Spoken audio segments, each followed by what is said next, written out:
Bonjour à tous. Nous avons la preuve que les 10 ans que Colline Makosso vient de passer à la tête du pays, enfin au poste de Premier ministre, il n'a pas du tout pensé à industrialiser le pays. Rien. Tout ce qu'il a fait, c'est gérer la dette. L'industrialisation du pays, la diversification de l'économie, c'est pas du tout son problème. Mais nous avons vu des jeunes qui viennent d'arriver. Ibrahim Traoré, en 2 ans, il a fait des choses que Sassou et Colline Makosso n'ont pas fait en 45 ans. Et l'incompétence de Colline Makosso est visible aujourd'hui. Son incompétence nous saute aux yeux. La revue du FMI au Congo pendant 15 jours s'est soldée sur une note de désespoir. Le gouvernement congolais n'a pas pu présenter un cadrage macroéconomique aux experts du FMI. Celui qui leur a été présenté est partiel.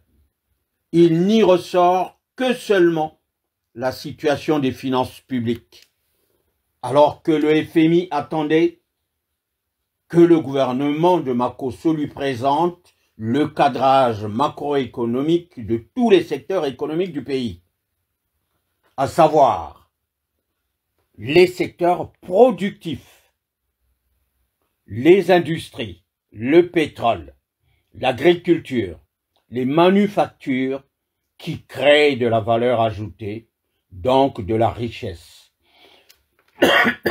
Excusez-moi. La bande à Makosso n'a pu présenter que la situation de l'enseignement et de la santé, qui ne sont que des secteurs marchands et consommateurs. Comme si tu allais demander un crédit à une banque en présentant la liste de tes dépenses, ton loyer, la facture d'électricité, la facture de téléphone, mais sans fiche de paye et sans rien hypothéquer.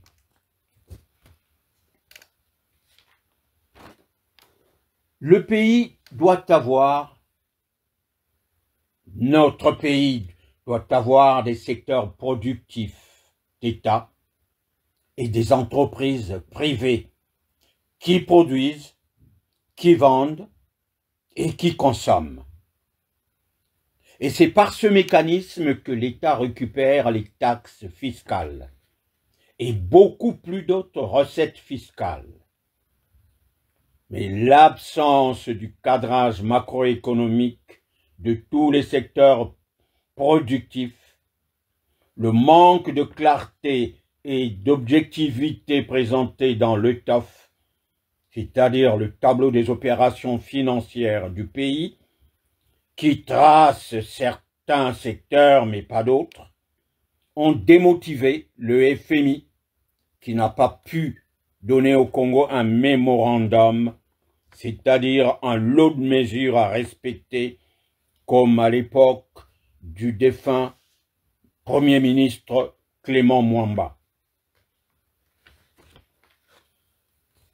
Le dossier du Congo ne sera pas présenté au conseil d'administration du FMI en décembre. Nous attendrons encore minimum 5 ans ou 10 ans pour qu'un dossier du Congo soit présenté au conseil d'administration du FMI. Mais avant cela, il faudra que le Congo travaille. Avant cela, il faudra que le Congo installe des industries, des sociétés qui créent de la valeur, des sociétés qui créent de la richesse, mais pas un gouvernement qui ne gère que la Bonjour à tous. Nous avons la preuve que les 10 ans que Colline Makosso vient de passer à la tête du pays, enfin au poste de Premier ministre, il n'a pas du tout pensé à industrialiser le pays. Rien. Tout ce qu'il a fait, c'est gérer la dette. L'industrialisation du pays, la diversification de l'économie, c'est pas du tout son problème.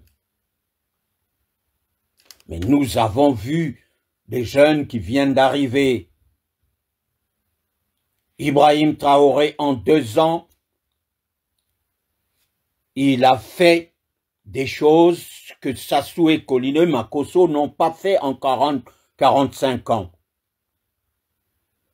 Et l'incompétence de Colline Makosso est visible aujourd'hui. Son incompétence nous saute aux yeux. La revue du FMI au Congo pendant 15 jours s'est soldée sur une note de désespoir. Le gouvernement congolais n'a pas pu présenter un cadrage macroéconomique aux experts du FMI. Celui qui leur a été présenté est partiel. Il n'y ressort que seulement la situation des finances publiques, alors que le FMI attendait que le gouvernement de Makosso lui présente le cadrage macroéconomique de tous les secteurs économiques du pays, à savoir les secteurs productifs, les industries, le pétrole, l'agriculture, les manufactures qui créent de la valeur ajoutée, donc de la richesse. Excusez-moi. La bande à Makosso n'a pu présenter que la situation de l'enseignement et de la santé, qui ne sont que des secteurs marchands et consommateurs.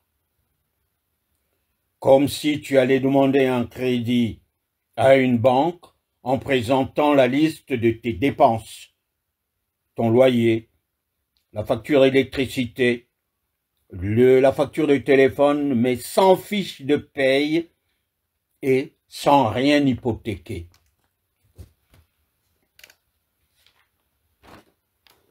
Le pays doit avoir, notre pays doit avoir des secteurs productifs d'État et des entreprises privées qui produisent, qui vendent et qui consomment.